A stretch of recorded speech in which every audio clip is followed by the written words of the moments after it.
दोस्तों नमस्कार। आप देख रहे हैं ए हेलो न्यूज वर्ल्ड सोच बेहतर कल की।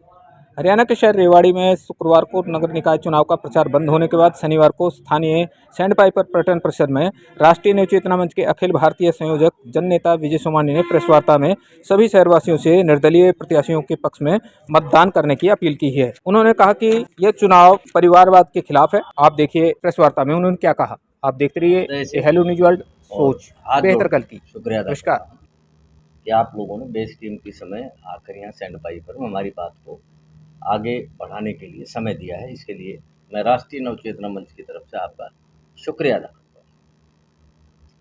जहाँ तक एक प्रेस विज्ञप्ति हमने जारी की है तो उसमें हमने लिखा है, वो आपने शायद देख लिया होगा। प्रेस कॉन्फ्रेंस इसलिए बुलानी पड़ी कि कल मतदान होगा और मतदान में लोग अक्सर जब चुनाव होता है तो भावुक हो जाते हैं, जज्बाती हो जाते हैं और दबाव में भी आ जाते हैं।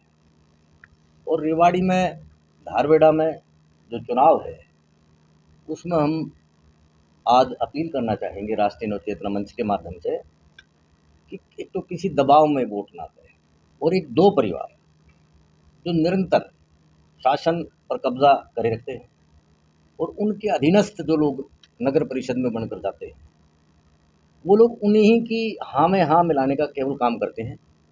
उनके द्वारा अनुमोदित नाम, बड़े बड़े नाम, आज ऋषि मुनियों की बात नहीं होती, इलाके की बात नहीं होती, ये इलाका यहाँ जड़ी जूतियों का काम था या मेटल का काम था, कोई जिक्र नहीं करता। ऐसे ही वोट का जो दबदबा बनाते हैं, रूलिंग पार्टी के चीफ मिनिस्टर तक आ गए नगर परिषद इलेक्शन। ये जरूरत क्या आन पड़ी भाई? जैसे चुनाव चिन्ह पर लड़ रहे हैं, मान लो एक पार्टी के लोग दूसरे पर लेते, लेकिन उसमें जनता के लोग अपना फैसला दें, ना कि दबाव बनाए। ऐसे में राष्ट्रीय नवचेतना मंच के माध्यम से मैं अपील करना चाहता हूँ कि ज़्यादा से ज़्यादा आज़ाद उम्मीदवारों को बनाए। कोई सूरज वाला है, कोई छतरी वाला है, कोई बैट बल्ला वाला है, कोई तीर कमान वाला है। ऐसे लोगों को अगर रेवाड़ी की जनता, धारवाड़ा की जनता बनाती है तो वो लोग किसी दबाव में काम नहीं करेंगे, बल्कि अपने विवेक से काम करेंगे। ये जो दो परिवारों का सिलसिला है, ये जो क्रम है, ये एक योजना है कि जो पैसा विकास का चंडीगढ़ से या भारत सरकार दिल्ली से आता है उसको खुर्द-बुर्द करने के लिए टीम तैयार हो जाती है नीचे से ऊपर तक। उसको रोकने का मौका है कल 10 तारीख को रेवाड़ी धारवाड़ा की जनता के सामने कि वो मतदान ज़्यादा से ज़्यादा करें। जैसे पीछे चुनाव हुआ 5-4 राज्यों में 80-90%, 95%, 92% तक का चुनाव परसेंटेज गया।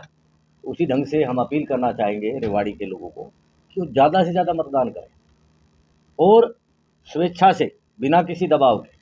प्रशासन से भी हम ये मांग करना चाहेंगे कि कुछ लोग किसी जाति विशेष से या पार्टी विशेष से जो संबंध रखते हों, ऐसे लोग पोलिंग का हिस्सा ना बने, क्योंकि ऐसे लोग अगर पोलिंग का हिस्सा बनेंगे, पोलिंग पार्टी की प्रिजाइडिंग पार्टी का हिस्सा बनेंगे, तो वो लोग अवरोध पैदा कर देंगे, कोई दिक्कत सामने आ सकती है चुनाव प्रक्रिया में। और अक्सर बीजेपी बदनाम है इस बात के लिए कि चुनाव में वो लोग मशीन सेटिंग करते हैं और गड़बड़ गिनती में करते हैं। तो ऐसा जिम्मेवारी फिर प्रशासन की बनेगी। इसलिए मैं प्रशासन को आगाह करना चाहूँगा इस प्रेस के माध्यम से कि वो लोग पहले ही इस बात को सुनिश्चित करें कि कुछ ऐसे लोग, संभावित लोग जो किसी पार्टी विशेष से संबंध रखते हों, उनको प्रिजाइडिंग सिस्टम में ना रखा जाए।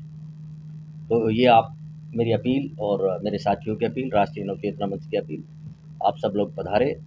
आपसे खुला मंच है, कोई बात, कोई सवाल आप लोग करना चाहें तो आपका स्वागत है।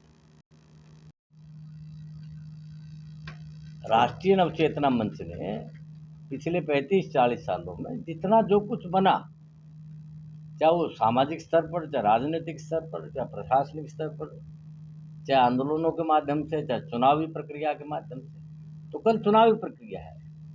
हम रेवाड़ी की जनता से अपील करने के लिए आप सब लोगों के माध्यम से ये अपील करते हैं कि नए लोगों को चुने, जिससे कि व्यवस्था बदले। इन्होंने बयान किया था पिछले दौरान, कह रहे थे कि भाई हमारे कैंडिडेट को जिताइए, अन्यथा कोई और जीतेगा तो विकास कार्य नहीं होने देंगे हम। सबके ऊपर हमारी सरकार है, स्टेट में भी हमारी सरकार है, और आप कह रहे हो आजाद उम्मीदवार को जिताइए।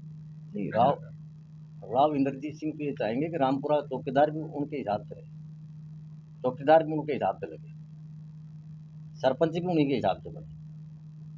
जनता को सोचना है। राव इंद्रजीत सिंह तो कई बार तो कांग्रेस के एमएलए और एमपी रहे, 4 बार कांग्रेस के एमएलए एमपी मंत्री रहे, और बीजेपी के कितने बार, बीजेपी के भी हैं, उनकी बेटी भी अब कैबिनेट मिनिस्टर है। राव इंद्रजीत सिंह को हमने रूबरू कई सेमिनार्स में कहा है कि राव साहब इस इलाके में जो बेकारी है, बेरोजगारी है, बैकवर्डनेस है, वो आपकी वजह से, रूबरू बात की। उनसे सवाल करना, जवाब मांगना, सवाल उठाना हमारा अधिकार है। राव इंद्रजीत सिंह सक्षम व्यक्ति है, अनुभव व्यक्ति है। उनके पिताजी भी आधी भारत सरकार के मालिक रहे इंदिरा जी के टाइम। आज क्या हाल है, देखिए आज रोजगार का क्या हाल है। आज कुछ प्रॉपर्टी डीलर और कुछ ऐसे लोग राजनीति कर रहे हैं, राव इंद्रजीत सिंह के इशारे पर कर रहे हैं।